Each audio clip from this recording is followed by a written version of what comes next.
La tesis griega de Laura. Una oradora, un palacio, una velada. Te busco y abrazo desde la butaca, como la luz besa al niño de grisalla. El bermellón vence el espolio y el dorado baña a la legión tebana. Te miro y te siento ungida, cual azucena que trasluce en honra, penitencia de arena en Magdala, terciopelo en caballero de gola o anillo de armiño en la dama.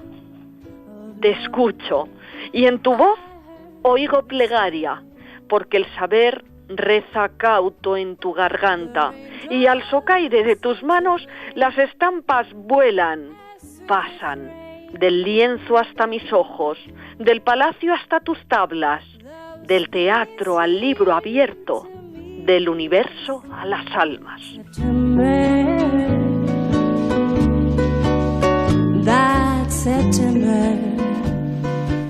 Hoy hemos comenzado estas letras desde el confinamiento de cada martes con Laura y María Lara, escuchando precisamente a Laura recitar una poesía, y será algunos días de lo que nos queda de programa, de temporada, mejor dicho, cuando Laura precisamente nos siga obsequiando con algunos poemas que la propia María Lara conoce muy bien. María, muy buenos días. Buenos días, César. Porque, ¿qué estábamos escuchando? La voz de tu hermana Laura, cuéntanos. Estábamos oyendo el poema La tesis griega de Laura, que está contenido en mi libro Poemaría, porque es de mi autoría. Y con ello queremos introducir el tema de hoy, que es la historia o las historias de la gripe y otras influenzas, que así se denominó a la enfermedad desde época moderna, desde el Renacimiento. Y la tesis griega de Laura, porque vamos a hablar de medicina griega, entre otros aspectos, y es que en el tránsito del siglo V al siglo IV antes de Cristo, el médico griego Hipócrates ya describió la gripe como un dolor tremendo en todo el cuerpo, aunque habría que esperar casi un milenio para que en el siglo XV en Italia se achacara el origen de la enfermedad a una conjunción astral, a una mezcla de planetas que obligaba al cuerpo a parar durante unos días por esa influenza o gripe. Uh-huh. Estamos en el siglo XVI. ¿Qué ocurrió entonces con la gripe, María? Entre otras cosas, que falleció una reina de España a causa de la gripe. Fue en 1580 cuando España estaba también iniciando su andadura conjunta con Portugal, porque la fusión de reinos con Felipe II entre España y Portugal duró hasta después, hasta el siglo XVII, hasta 1640, y la cuarta esposa de Felipe II, Ana de Austria, que aquí hay que hacer una crítica fuerte porque es que aparte de su esposa es que era su sobrina directa, hija de su hermana María. Bueno, pues Ana de Austria falleció en Badajoz aquejada del gran catarro. Lo llamaban gripe o tosferina y allí se quedaron en Badajoz, en el convento de Santa Ana, parte de sus entrañas. Sería mucho tiempo después cuando aparecieran las vacunas, porque no hay que olvidar que la gripe, hasta que no dispusimos de este método, de esta herramienta, era algo que aún hoy todavía es difícil de curar. Se puede prevenir con una vacuna, pero luego curar, pues lo más sencillo es esperar a que termine el proceso, sencillamente, ¿no? Y el confinamiento, la cuarentena y sobre todo, pues como bien decías, el tratar de aislarse al máximo posible para evitar el contagio. Gripes ha habido a lo largo de la historia numerosas oleadas. Tenemos que tener en cuenta que, aparte, las personas pueden contraer el virus de la gripe aviar y otros virus de la gripe de origen zoonótico. De hecho, la gripe aviar fue identificada por primera vez en Italia a finales del siglo XIX, es decir, en época reciente. Y en esas fechas, a finales del siglo XIX, en 1889-1890, se asistió a la gripe rusa, una epidemia que duró 10 años, que surgió en San Petersburgo durante la última etapa de los zares de Rusia. Hay hipótesis de que pudo venir de Turquía la gripe rusa, pero llegó a atacar también a España, en Moscú, San Petersburgo, en fin, con las distintas denominaciones también que las ciudades han tenido en función de los regímenes y de la política. Dicen que la gripe fue muy rápida y que la pandemia avanzó inexorablemente, de manera que el 26 de noviembre de 1889 la prensa informaba de que en la ciudad rusa de San Petersburgo que la pandemia avanzó inexorablemente, de manera que el 26 de noviembre de 1889 la prensa informaba de que en la ciudad rusa de San Petersburgo miles de personas estaban obligadas a guardar cama, incluso el zar y su familia. Llegó también a España. Lo curioso, por poner, en fin, una nota distendida, es que en España no se la llamó la gripe rusa, a diferencia de lo que luego pasó, que le achacaron a España la gripe de 1918 en la que no tenía culpa alguna. A la gripe rusa de 1889 en España se la conoció directamente como trancazo. Bueno, pues sí, de ahí sigue viniendo lo del trancazo cada vez que nos constipamos. Tengo un trancazo que para qué. Así es. María, ¿alguna pincelada más en cuanto a grandes gripes, por así decirlo, de la historia?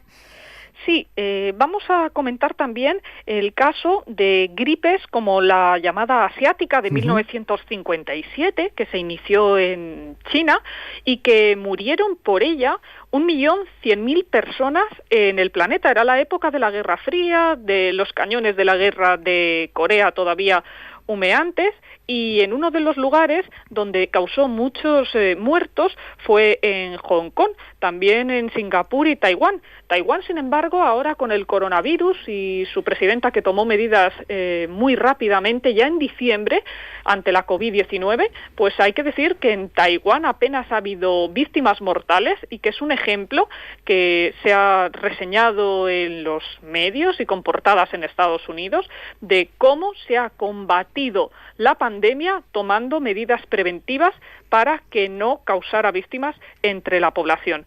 También en 1968 hubo otra gripe de Hong Kong, un poco menos virulenta, y ya en 1977 la gripe rusa. Y poco después, otra serie de gripes ya más recientes que pensábamos eran, digamos, más, no voy a decir letales, pero sí más peligrosas que lo que después a nivel popular resultaron ser. Por eso quizá esta nos haya pillado tan desprevenidos al principio, ¿no? Sí, porque yo recuerdo también cuando en 2009 Laura, Lara y yo nos íbamos a un congreso internacional y a realizar una estancia en la Universidad de Buenos Aires.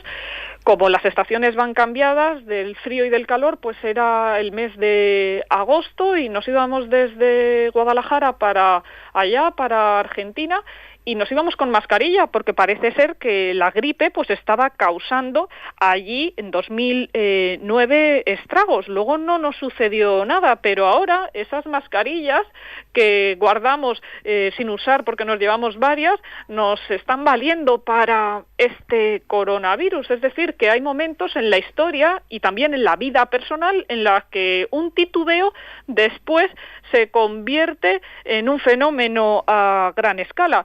También querríamos comentar algunas anécdotas que están relacionadas con la gripe de 1918. La primera de ellas, que se conserva un archivo extraordinario de cartas escritas por supervivientes de la pandemia de gripe mal llamada española en Reino Unido. Son cartas de 1918-1919 que recogió un periodista, Richard Collier, y la colección se incluyó en el Museo Imperial de la Guerra de Londres y son una valiosa ventana a la experiencia humana de la pandemia y encontramos entre esas epístolas, entre esos 1.700 relatos, cartas sobrecogedoras y conmovedoras. Por ejemplo, una de las cartas británicas de 1918 son los recuerdos de una niña de 9 años de Coventry, cuya madre de 35 años y su hermana de 7 años murieron con 2 días de diferencia. En este punto del programa, si te parece, María, vamos a poner una pincelada musical, como solemos hacer casi siempre, con la voz de una grande de la música española, Marifé de Triana, que también moriría de, en este caso, no gripe, pero sí otra enfermedad que algunas veces se ha presentado en pandemias, el tifus. Así es, María de las Mercedes de Orleans nació en 1860 en Madrid, un 24 de junio, un día de San Juan, y de hecho murió justo ahora, hace 160 años, el 26 de junio. Era la esposa del rey Alfonso XII, falleció cuando tenía prácticamente 18 años recién cumplidos, y ella murió de tifus. Fue muy querida por el pueblo de Madrid, y el impacto social que provocó la prematura muerte de la reina María de las Mercedes y también la desolación de Alfonso XII, como vemos en las películas protagonizadas por Paquita Rico y Vicente Parra en la primera entrega, en Dónde vas, Alfonso XII. Luego hubo que buscar, claro, otra actriz para Dónde vas, triste de ti, para hacer de María Cristina de Habsburgo Lorena, la segunda esposa. Bueno, pues todo eso dio lugar, toda esa conmoción popular, a que también se hiciera un romance sobre esa desolación que vivía Alfonso XII. Se cogió un modelo, el romance del Palmero, que era medieval, donde aparecían los amores del rey don Pedro de Portugal y doña Inés de Castro. De ahí se cogió la frase de ¿dónde vas? Y después encontramos como este romance de la reina Mercedes fue compuesto por Quintero, León y Quiroga, y cantado por muchas intérpretes del género, como Marifé de Triana, que estamos oyendo, o también Concha Piquer. La soberana, y las rosas que había en su carita se le volvieron de porcelana. Un romance que desde luego pone la piel de gallina. María, hay más personas populares, famosas e importantes dentro de la historia que murieron de pandemias de este tipo, ¿no? Sí, tenemos el caso también de Sor Juana Inés de la Cruz, la escritora mexicana que padeció peste, y también tenemos que hablar de don Juan de Austria, el bastardo y capitán de los tercios, bastardo de Carlos V, hermano de Felipe II, y un personaje inmemorial en la historia de España, que murió en una operación. Y ahora vamos a despedirnos con otro poema mío, de mi libro Poemaría, recitado por la voz de Laura Lara, y que se titula El secreto de Ana Comneno. Ana Comneno fue una de las primeras historiadoras del mundo. Había nacido un 3 de diciembre de 1083, cuando se estaba a 2 años de la conquista por Alfonso VI de las ciudades de Guadalajara y de Toledo. Tuvo problemas con su familia, se tuvo que exiliar y al final escribió una obra, La Lesíada, donde cuenta la vida de su padre, el emperador bizantino Alejo. Y con esta voz nos despedimos hasta la próxima semana de Letras desde el confinamiento. Pues venga, Laura, que te toca trabajar. María, ambas, Laura y María, hasta la próxima semana. Seguiremos en nuestras Letras desde el confinamiento el próximo martes. Buena semana. Gracias. La mañana, en hombro por los madriles. El secreto de Ana Comneno. El corazón no tiene edad. Un idilio entre la heredera bizantina y el agente de servicios secretos con 5 siglos vista. Cavila en su retablo maese espía las rezongantes curvas de la albanesa, que salió desnuda al dique para frenar la emboscada. Galeote sin destino, trinitario a redención de fragata en Liga Santa.